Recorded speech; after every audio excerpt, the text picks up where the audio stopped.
আসসালামু আলাইকুম। ১,৪৮৫টি পদে সমাজ কল্যাণ মন্ত্রণালয়ের অধীনে সমাজসেবা অধিদপ্তরে একটি বিশাল নিয়োগ বিজ্ঞপ্তি প্রকাশ করা হয়েছে, যেখানে আপনারা সকল জেলার প্রার্থীগণ আবেদন করতে পারবেন। এই নিয়োগ বিজ্ঞপ্তিতে সবচেয়ে বেশি লোক নেওয়া হবে যেই পদের জন্য, সেই পদটি হচ্ছে যে আপনার অফিস সহায়ক পদ, যেখানে ৪৭৮ জনকে নেওয়া হবে। এছাড়াও আরও কিছু অন্যান্য পদ রয়েছে যেখানে বেশ সংখ্যক লোক নেওয়া হবে। সেই পদের মধ্যে হচ্ছে যে আপনার সমাজকর্মী ইউনিয়নের পদও রয়েছে, যেখানে ৩১২ জন লোক নেওয়া হবে। এছাড়াও কারিগরি প্রশিক্ষক একটি পদ রয়েছে, যেখানে আপনার ১৫৭ জনকে নেওয়া হবে। তাছাড়াও আপনার আরও দুটি পদ রয়েছে, অর্থাৎ একটি পদে বলতে পারেন, সেটি হচ্ছে যে অফিস সহকারী কাম কম্পিউটার মুদ্রাক্ষরিক, যেখানে ৭৬ জনকে নেওয়া হবে। তাছাড়াও আর এটি হচ্ছে যে স্থায়ী হিসেবে নেওয়া হবে। আবার অফিস সহকারী কাম কম্পিউটার মুদ্রাক্ষরিক, এখানেও ৭৬ জনকে নেওয়া হবে, কিন্তু অস্থায়ী হিসেবে। তো প্রিয় চাকরি প্রত্যাশী বন্ধুরা, এই ভিডিওতে আমি আলোচনা করার চেষ্টা করব যে আবেদন শুরু হয়েছে কবে, আবেদন শেষ কবে, আবেদন করতে আপনাদের কি কি ধরনের যোগ্যতা ও অভিজ্ঞতা লাগবে, আবেদন ফি কত টাকা, এবং আপনারা আবেদনটি কিভাবে করবেন, এই সব কিছু ইনশাল্লাহ আমি এই ভিডিওতে আলোচনা করার চেষ্টা করব। আশা করি আপনারা ধৈর্য সহকারে এই ভিডিওটি দেখার চেষ্টা করবেন।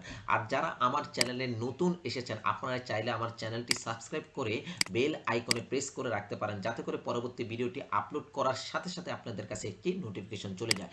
তো প্রিয় চাকরি প্রত্যাশী বন্ধুরা, আমরা এখন একটু জেনে নেওয়ার চেষ্টা করি যে আমাদের এই আবেদনটি শুরু হবে কত তারিখ থেকে। তো আমাদের মূলত এই আবেদনটি শুরু হবে ২/৬, অর্থাৎ জুন মাসের ২ তারিখে সকাল ১০টা থেকে শুরু হবে, এবং আবেদনটি মূলত শেষ হবে ২৩/৬/২০২৬ বিকাল ৫টায়। এর মধ্যেই আপনারা আবেদন করতে পারবেন। আবেদন করার পর ৭২ ঘন্টার মধ্যে আপনাদেরকে টেলিটক প্রিপেড সিমের মাধ্যমে, এসএমএস এর মাধ্যমে পরীক্ষার ফি বা আবেদন ফিটি আপনাকে জমা দিতে হবে। তো প্রিয় চাকরি প্রত্যাশী বন্ধুরা, এই নিয়োগ বিজ্ঞপ্তির ক্ষেত্রে বিভিন্ন পদের জন্য আপনার বয়সসীমা উল্লেখ করে দেওয়া হয়েছে। যেমন আপনার ১/৬/২০২৬ তারিখে বয়সসীমা ১৮ থেকে ৩২ বছরের মধ্যে হতে হবে, কিন্তু কিছু কিছু পদের ক্ষেত্রে বয়সসীমা শিথিলযোগ্য করা হয়েছে। যেমন এখানে বলে দেওয়া হয়েছে ১, ৩, ৮, ৯ এবং ১৪, ১৫, ১৭, ১৮, ২৫, ২৭, ২৮, ২৯, ৩০, ৩১, ৩৫, এই পদগুলোর জন্য আপনার বয়সসীমা শিথিলযোগ্য করা হয়েছে। অর্থাৎ এখানে আপনারা দেখতে পাচ্ছেন, যেমন ১ নং যে পদটি রয়েছে, এটার জন্য ৩৫ বছর শিথিলযোগ্য করা হয়েছে। এরকম করে ৩ নং যে পদ রয়েছে, তার জন্য ৪০ বছর শিথিলযোগ্য করা হয়েছে।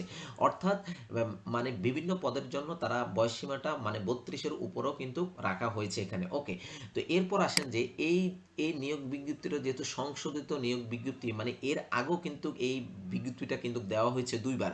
সেটা কোন কোন তারিখে, সেটা আমরা একটু জেনে নেওয়ার চেষ্টা করি। আর যখন নিয়োগ বিজ্ঞপ্তিটা প্রকাশ করা হয়েছে এর আগে দুইবার, তখন কি তারা কি আবার কি পুনরায় আবেদন করবে কিনা, সেটাও আমরা একটু জেনে নেওয়ার চেষ্টা করি। দেখুন, এখানে কিন্তু বলে দেওয়া হয়েছে স্পষ্ট আকারে যে গত ২৭ মার্চ ২০২৪ তারিখে এই সহায়কের আলোকে জারিকৃত নিয়োগ বিজ্ঞপ্তির উল্লিখিত পদসমূহের পূর্বে যারা আবেদন করেছেন তাদের আবেদন বহাল থাকবে। অর্থাৎ উল্লিখিত পদসমূহে পুনরায় আবেদন করার কোনো প্রয়োজন নেই। এরপরে আবার আরেকটি নিয়োগ বিজ্ঞপ্তি প্রকাশ করা হয়েছিল গত ৯ জুন ২০২৪ তারিখের এই সহায়কের আলোকে জারিকৃত নিয়োগ বিজ্ঞপ্তির উল্লিখিত পদসমূহের পূর্বে যারা আবেদন করেছেন তাদের আবেদন বহাল থাকবে। অর্থাৎ এই উল্লিখিত পদের পুনরায় আবেদন করার প্রয়োজন নেই। মানে যারা আগে আবেদন করেছেন তাদের কোনো আবেদন করার প্রয়োজন নেই, যারা আবেদন করেন নাই তারাই এখন আবেদন করতে পারবেন। ওকে, তো প্রিয় চাকরি প্রত্যাশী বন্ধুরা, এখন আমরা একটু জেনে নেওয়ার চেষ্টা করব যে কোন কোন পদের জন্য আমাদের অর্থাৎ কতজন নেওয়া হবে, তার শিক্ষাগত যোগ্যতা কি এবং অভিজ্ঞতা কি চেয়েছে, এবং বেতন স্কেল কি, গ্রেড কি। তো তার আগে আমরা আলোচনা করি যে এর আগে আমরা যে ৫টি পদের কথা উল্লেখ করেছি, তার শিক্ষাগত যোগ্যতা এবং অভিজ্ঞতা এবং গ্রেড স্কেল কি, বেতন অর্থাৎ গ্রেড কততম, সেগুলো একটু অর্থাৎ জেনে নেওয়ার চেষ্টা করি। প্রথমে আমরা একটু জেনে নেওয়ার চেষ্টা করি যে অফিস সহায়ক পদে যেহেতু এখানে ৪৭৮ জনকে নেওয়া হবে, এটির জন্য যে যোগ্যতা চেয়েছে সেটি হচ্ছে যে কোনো শিক্ষিত বোর্ড হইতে ন্যূনতম মাধ্যমিক স্কুল সার্টিফিকেট, অর্থাৎ এসএসসি বা দাখিল পরীক্ষা বা কারিগরি থেকে এসএসসি পরীক্ষায় উত্তীর্ণ হতে হবে। আর এটির জন্য বেতন স্কেল হচ্ছে যে ৮,২৫০ থেকে শুরু করে ২০,০১০ টাকা পর্যন্ত পাবেন, যার গ্রেড হচ্ছে যে আপনার ২০তম গ্রেড। আর এই পদটি মূলত হচ্ছে যে স্থায়ী পদ। এই নিয়োগ বিজ্ঞপ্তিতে কিছু স্থায়ী পদ রয়েছে, অস্থায়ী পদ রয়েছে।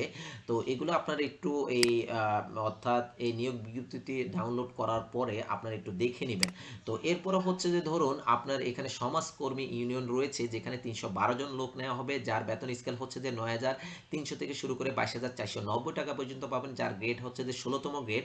আর এটি হচ্ছে একটি স্থায়ী পদ, যার যোগ্যতা যেটি চেয়েছে সেটি হচ্ছে যে কোনো শিক্ষিত বোর্ড হইতে ন্যূনতম দ্বিতীয় বিভাগে উচ্চ মাধ্যমিক সার্টিফিকেট বা সমমানের পরীক্ষা উত্তীর্ণ হতে হবে। এছাড়াও বিভাগীয় প্রার্থীদের ক্ষেত্রে বয়স সীমা আপনার 35 বছর হতে হবে। ওকে, এরপরে হচ্ছে যে আপনার যে পদের কথা এখানে উল্লেখ করা হয়েছে সেটি হচ্ছে যে কারিগরি প্রশিক্ষক উপজেলা ভিত্তিক। এখানে আবার এই গ্রেডের মধ্যে মানে অর্থাৎ আপনার এই পদের ক্ষেত্রে বিভিন্ন ক্যাটাগরিও কিন্তু এখানে দিয়ে দেওয়া হয়েছে, যেমন কম্পিউটারে 31 জন, মোবাইল ও ডিভিডি অর্থাৎ 13টি, এইভাবে করে বিভিন্ন ক্যাটাগরিতে বিভিন্ন জন লোক নেওয়া হবে, টোটাল 157 জন নেওয়া হবে। অর্থাৎ এটিও কিন্তু স্থায়ী একটি পদ। আর এটির জন্য যে যোগ্যতা এবং অভিজ্ঞতা চেয়েছে সেটি হচ্ছে যে কোনো শিক্ষিত বোর্ড হইতে ন্যূনতম দ্বিতীয় বিভাগের অর্থাৎ মাধ্যমিক স্কুল সার্টিফিকেট বা সমমানের পরীক্ষা উত্তীর্ণ হতে হবে। এছাড়াও সংশ্লিষ্ট ক্ষেত্রে কোনো শিক্ষিত প্রতিষ্ঠান হইতে 6 মাস মেয়াদি টেটকো সনদ, তবে শর্ত থাকে যে কম্পিউটার চালানোয় পারদর্শী প্রার্থীগণ অগ্রাধিকার প্রাপ্ত হবেন।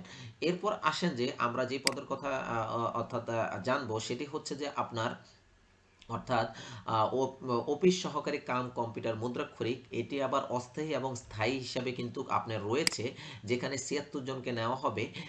আর এটির জন্য যে যোগ্যতা বা অভিজ্ঞতা চেয়েছে সেটি হচ্ছে যে কোনো শিক্ষিত বোর্ড হইতে উচ্চ মাধ্যমিক মানে অর্থাৎ এইচএসসি বা সমমানের পরীক্ষা, আলিম বা কারিগরি থেকে এইচএসসি পরীক্ষায় উত্তীর্ণ হতে হবে। এছাড়াও কম্পিউটার প্রশিক্ষণ প্রাপ্ত হতে হবে। তাছাড়াও কম্পিউটার মুদ্রাক্ষরে প্রতি মিনিটে বাংলা 20 শব্দ থাকতে হবে এবং ইংরেজিতে 20 শব্দ থাকতে হবে। তাছাড়াও কম্পিউটার ওয়ার্ড প্রসেসিংয়ের ক্ষেত্রে সহ আপনার ইমেল জানতে হবে, ফেক্স পরিচালনার দক্ষতা থাকতে হবে এবং অভিজ্ঞতা থাকতে হবে। বিভাগীয় যারা প্রার্থী রয়েছেন তাদের ক্ষেত্রে বয়স সীমা এখানে 40 বছর পর্যন্ত শিথিলযোগ্য করা হয়েছে। অর্থাৎ এই যে এখানে যে দুটি পদ দেখতে পাচ্ছেন 14 এবং 15 নং পদ, এই দুটি পদে যেহেতু সেম, আর দুটি পদের শিক্ষাগত যোগ্যতা এবং অভিজ্ঞতা কিন্তু সেম রয়েছে, শুধুমাত্র এখানে পদটা হচ্ছে একটা হচ্ছে স্থায়ী এবং অস্থায়ী। তো প্রিয় চাকরি প্রত্যাশী বন্ধুরা, এইবার আমরা একটু উপরের দিকে একটু চলে যাই। যে প্রথম যে পদের কথা এখানে উল্লেখ করা হচ্ছে সেটা হচ্ছে প্রধান সহকারী, যার অর্থাৎ শিক্ষাগত যোগ্যতা হচ্ছে কোনো শিক্ষিত বিশ্ববিদ্যালয় হইতে দ্বিতীয় শ্রেণী স্নাতক ডিগ্রি সহ কম্পিউটার চালানোর প্রশিক্ষণ প্রাপ্ত থাকতে হবে। এছাড়াও বিভাগীয় প্রার্থীদের ক্ষেত্রে বয়স সীমা এখানে 35 বছর পর্যন্ত শিথিলযোগ্য করা হয়েছে। আর এই পদের বেতন স্কেল হচ্ছে যে 11,000 থেকে শুরু করে 26,590 টাকা পর্যন্ত পাবেন, যেখানে যার গ্রেড হচ্ছে যে 13তম গ্রেড। আর এটি হচ্ছে যে একটি স্থায়ী পদ। আর এখানে পদের সংখ্যা হচ্ছে টোটাল 18টি। আর এরপরে দ্বিতীয় যে পদের কথা অর্থাৎ বলা হচ্ছে সেটা হচ্ছে কম্পিউটার অপারেটর, যেখানে পদের সংখ্যা 4টি। এটি একটি হচ্ছে যে অস্থায়ী পদ। আর এটির বেতন স্কেল হচ্ছে যে 11,000 থেকে শুরু করে 26,590 টাকা পর্যন্ত পাবেন। যার শিক্ষাগত যোগ্যতা চেয়েছে সেটি হচ্ছে যে কোনো শিক্ষিত বিশ্ববিদ্যালয় হইতে বিজ্ঞান বিভাগে স্নাতক বা সমমানের ডিগ্রি থাকতে হবে। তাছাড়াও অভিজ্ঞতা যেটি চেয়েছে সেটি হচ্ছে কম্পিউটারের মুদ্রাক্ষরে প্রতি মিনিটে বাংলা 25 শব্দ থাকতে হবে, ইংরেজিতে 30 শব্দ থাকতে হবে। এছাড়াও স্ট্যান্ডার্ড অ্যাপটিটিউড টেস্টে উত্তীর্ণ হতে হবে।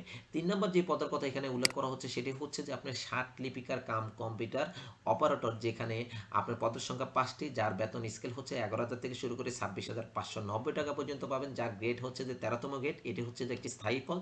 আর এটির জন্য যে যোগ্যতা চেয়েছে সেটি হচ্ছে কোনো শিক্ষিত বিশ্ববিদ্যালয় হইতে ন্যূনতম দ্বিতীয় শ্রেণীর বা সমমানের সিজিপিতে স্নাতক বা সমমানের ডিগ্রি থাকতে হবে। তাছাড়া কম্পিউটার ব্যবহারের দক্ষতা থাকতে হবে। এছাড়া 60 টিভিতে প্রতি মিনিটে বাংলা 50 শব্দ এবং ইংরেজিতে প্রতি মিনিটে 80 শব্দ থাকতে হবে। তাছাড়া কম্পিউটার মুদ্রাক্ষরে সর্বনিম্ন প্রতি মিনিটে বাংলা 25 এবং ইংরেজিতে 30 শব্দ থাকতে হবে। এছাড়া computer word processing, email, fax ইত্যাদি চালানোর দক্ষতা এবং অভিজ্ঞতা থাকতে হবে। যারা বিভাগীয় প্রার্থীদের ক্ষেত্রে হচ্ছে বয়সসীমা 40 বছর পর্যন্ত শিথিলযোগ্য করা হয়েছে। এরপর আসেন যে 4 নম্বর যে পদের কথা বলা হচ্ছে সেটা হচ্ছে যে সহকারী শিক্ষক, যার পদের সংখ্যা হচ্ছে যে 3টি। যার বেতন গ্রেড হচ্ছে যে 13তম গ্রেড। আর বেতন স্কেল হচ্ছে 11,000 থেকে শুরু করে 26,590 টাকা পর্যন্ত পাবেন। যার পদটি হচ্ছে স্থায়ী পদ এবং শিক্ষাগত যোগ্যতা যেটি চেয়েছে কোনো শিক্ষিত বিশ্ববিদ্যালয় হইতে দ্বিতীয় শ্রেণীর স্নাতক degree, bachelor of special education degree থাকা লাগবে। এরপর আসেন যে 5 নম্বর যে পদের কথা বলা হচ্ছে সেটা হচ্ছে যে ইনস্ট্রাক্টর পদ, যেখানে পদের সংখ্যা 2টি। যার বেতন স্কেল হচ্ছে 10,200 থেকে শুরু করে 24,680 টাকা পর্যন্ত পাবেন, যার বেতন গ্রেড 14তম গ্রেড। আর এটি একটি স্থায়ী পদ। আর এটির জন্য যোগ্যতা চেয়েছে সেটা হচ্ছে কোনো শিক্ষিত বিশ্ববিদ্যালয় হইতে দ্বিতীয় স্নাতক ডিগ্রি অথবা এবং কোনো শিক্ষিত প্রতিষ্ঠান হইতে কম্পিউটার বিষয়ক ডিপ্লোমা থাকা লাগবে। ওকে, এরপর আসেন যে ইনস্ট্রাক্টর ফর ট্রেড কোর্স, যেখানে হচ্ছে যে আপনার পদের সংখ্যা 3টি। এটি একটি স্থায়ী পদ, যার বেতন স্কেল হচ্ছে যে 10,200 থেকে শুরু করে 24,680 টাকা পর্যন্ত পাবেন, যার বেতন গ্রেড হচ্ছে 14তম গ্রেড। আর এটির জন্য যোগ্যতা চেয়েছে কোনো শিক্ষিত বোর্ড হইতে দ্বিতীয় বিভাগে উচ্চ মাধ্যমিক সার্টিফিকেট বা সমান পরীক্ষা উত্তীর্ণ হতে হবে। এছাড়াও শিক্ষিত কোনো প্রতিষ্ঠান হইতে ওয়েল্ডিং, জেনারেল ফিটিং বা ব্রিকলেইং বা screen printing, mechanical, electrical, radio, television, boiler and livestock, সেলাই, বেতনের কাজ অথবা পাটের কাজে প্রশিক্ষণ। তবে শর্ত থাকে যে ভোকেশনাল ট্রেড কোর্সে 1 বছর মেয়াদি প্রশিক্ষণপ্রাপ্ত অভিজ্ঞ প্রার্থীগণ অগ্রাধিকার প্রাপ্ত হবেন। ওকে, 7 নম্বর যে পদের কথা এখানে উল্লেখ করা হচ্ছে সেটা হচ্ছে যে স্টেরিও টাইপিং মেশিন অপারেটর, যার পদের সংখ্যা 1টি। আর এটির গ্রেড হচ্ছে যে 14তম গ্রেড। আর এটির বেতন স্কেল হচ্ছে 10,200 থেকে শুরু করে 24,680 টাকা পর্যন্ত পাবেন। আর এটির জন্য যে যোগ্যতা চেয়েছে সেটি হচ্ছে যে আপনার কোনো শিক্ষিত বোর্ড হইতে দ্বিতীয় বিভাগে উচ্চ মাধ্যমিক সার্টিফিকেট বা এইচএসসি বা সমান পরীক্ষা উত্তীর্ণ হতে হবে। খতে বলা হচ্ছে ব্রেইল পদ্ধতি ইংরেজি ও বাংলা স্টেরিং টাইপিং মেশিন পরিচালনার বাস্তব কর্ম অভিজ্ঞতা থাকা লাগবে। এইভাবে করে আপনার টোটাল 52টি আপনার অর্থাৎ পদ রয়েছে, অর্থাৎ এখানে অর্থাৎ 52টি পদ রয়েছে। এই 52টি পদের ক্ষেত্রে বিভিন্ন পদের সংখ্যা রয়েছে, তার যোগ্যতা রয়েছে এবং বেতন স্কেল রয়েছে। আপনারা এই নিয়োগ বিজ্ঞপ্তিটি ডাউনলোড করে আপনারা যেই পদের জন্য আবেদন করতে চাচ্ছেন সেই পদটি ভালো করে একটু দেখে নেবেন। এখানে অনেকগুলো রয়েছে, ভিডিওটি লেন্দি হয়ে যাবে বিধায় আমি সবগুলা নিয়ে আলোচনা করিনি, আপনারা একটু দেখে নেবেন। তো এরপর আসেন যে আমরা একটু জেনে নেওয়ার চেষ্টা করি এই নিয়োগ বিজ্ঞপ্তিতে আপনার যে পদের জন্য আবেদন করতে চাচ্ছেন, আবেদন করার আগে আপনাদের কি কি ধরনের ডকুমেন্ট অর্থাৎ আগে থেকে প্রস্তুত করে রাখা লাগবে। প্রথমত হচ্ছে যে আপনার একটি রঙিন ছবি লাগবে, যার মাপ হচ্ছে যে 300x300 পিক্সেলের হতে হবে এবং এটির সাইজ হতে হবে 100 কেবির মধ্যে।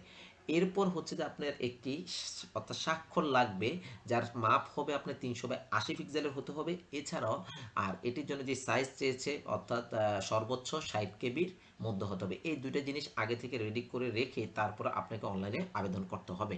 তো অনলাইনে আবেদন করার জন্য আপনারা এখানে কি লিঙ্ক দেখতে পাচ্ছেন যে http://dss.teletalk.com.bd, এই ওয়েবসাইটে যখন আপনারা প্রবেশ করবেন তখন আপনারা দেখতে পারবেন একটি পেজ চলে আসবে। ওখানে যেই ইনস্ট্রাকশনগুলো দেওয়া থাকবে সেই অনুসারে আপনারা আবেদন করবেন। ওকে, তো এরপর আসেন যে আবেদন করার পর আপনাদের কাছে একটি অ্যাপ্লিকেশন কপি আসবে, যেখানে রঙিন ছবি, নির্ভুল তথ্য অর্থাৎ পিডিএফ আকারে একটি আপনাকে অ্যাপ্লিকেশন কপি এখানে আসবে। আপনারা অ্যাপ্লিকেশন কপিটি ডাউনলোড করে নেবেন।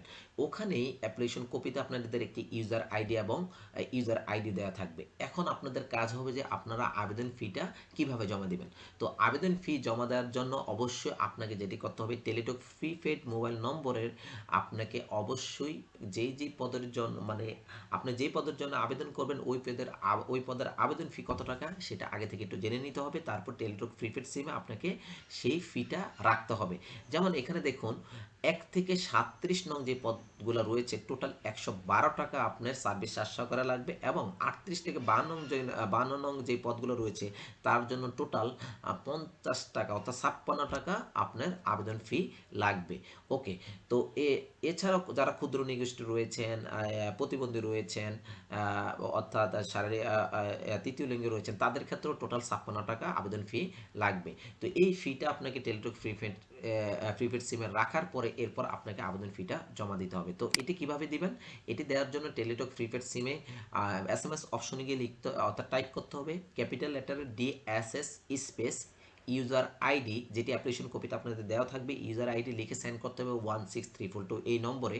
তারপর দ্বিতীয় SMS-এ আবার আপনাকে ফিরতে SMS আসবে, যেখানে আপনার একটি পিনকোড দেওয়া হবে 8 ডিজিটের। এই পিনকোডটি দ্বিতীয় SMS অপশনে গিয়ে লিখতে হবে DSS স্পেস ইএস স্পেস 8 ডিজিটের পিনকোডটি টাইপ করে এরপরে আপনার সেন্ড করতে হবে 16342 এই নম্বরে। তারপর আপনার একটি মেসেজ আসবে যেখানে কনগ্রেচুলেশন জানানো হবে, যেখানে একটি ইউজার আইডি এবং আপনাকে পাসওয়ার্ড দেওয়া হবে।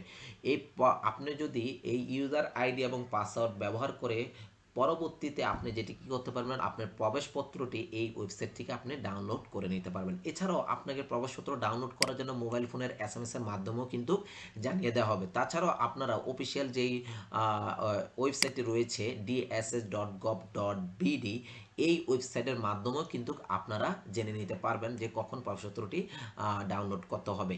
দেখুন এখানে বলে দেওয়া হচ্ছে এসএমএস এ প্রেরিত ইউজার আইডি এবং পাসওয়ার্ড ব্যবহার করে পরবর্তীতে রোল নাম্বার, পদের নাম এবং পরীক্ষার তারিখ, সময়, কেন্দ্র ইত্যাদি তথ্য সম্বলিত প্রবেশপত্রটি ডাউনলোড করে রঙিন প্রিন্ট করে নিতে হবে। প্রার্থীকে এই প্রবেশপত্রটি লিখিত পরীক্ষা অংশগ্রহণের সময় এবং উত্তীর্ণ হলে মৌখিক পরীক্ষার সময় অবশ্যই প্রদর্শন করতে হবে।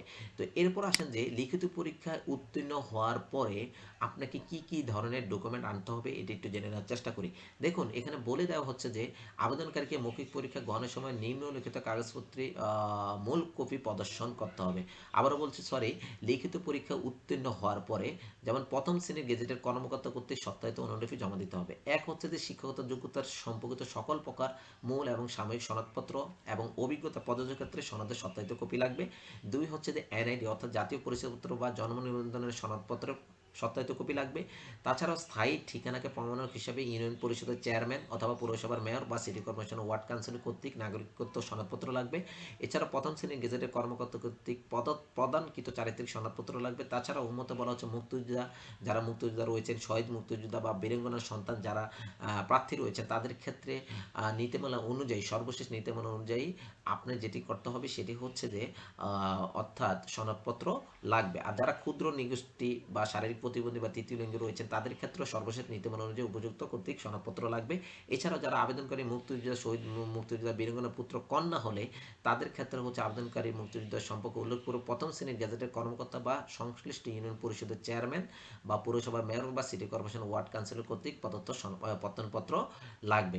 তো প্রিয় চাকরি প্রত্যাশী বন্ধুরা, এতক্ষণ আপনাদের সাথে আলোচনা করার চেষ্টা করেছি এই নিয়োগ বিজ্ঞপ্তিতে মানে কোন কোন পদের জন্য কতজন নেওয়া হবে, তারা শিক্ষাগত যোগ্যতা কি, বেতন স্কেল কি, গ্রেড কি, এগুলো নিয়ে আলোচনা করেছি এবং আবেদন করার আগে আপনাদের কি কি ধরনের ডকুমেন্ট আগে থেকে রেডি করতে হবে সেটিও জানানোর চেষ্টা করেছি। এছাড়া আবেদনটি আপনারা কিভাবে করবেন সেটিও এখানে জানানোর চেষ্টা করেছি।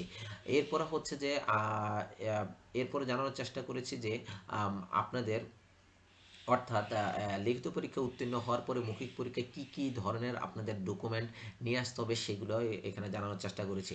আর যদি আবেদন করতে আপনাদের কোনো প্রকারের সমস্যা হয়ে থাকে তখন আপনারা যেটি করতে পারেন, টেলিটক নম্বর থেকে 121 এই নম্বরে আপনারা কল করতে পারেন। এছাড়াও একটি মেল রয়েছে, এই মেলেও আপনারা যোগাযোগ করতে পারেন। যোগাযোগ করার জন্য আপনাদের সাবজেক্টের বিষয়টা হবে অর্গানাইজেশন নেম এবং নেম হবে ডিএসএস এবং ফুস নেম। আপনি যেই পদের ক্ষেত্রে আবেদন করতে গিয়ে প্রবলেম ফেস করছেন সেই পদের নাম উল্লেখ করতে হবে এবং অ্যাপ্লিকেশন ইউজার আইডি এবং কন্ট্যাক্ট নাম্বার অবশ্যই উল্লেখ করতে হবে। তো প্রিয় চাকরি প্রত্যাশী বন্ধুরা, আপনারা সবাই ভালো থাকবেন, সুস্থ থাকবেন এই কামনা করি। এই ভিডিওটি যদি ভালো লেগে থাকে তাহলে লাইক, কমেন্ট, শেয়ার করতে বলবেন না। আর পরবর্তী ভিডিওটি পাওয়ার জন্য অবশ্যই আমার চ্যানেলটি সাবস্ক্রাইব করে বেল আইকনে প্রেস করে আমার সঙ্গে থাকার চেষ্টা করবেন। আসসালামু আলাইকুম।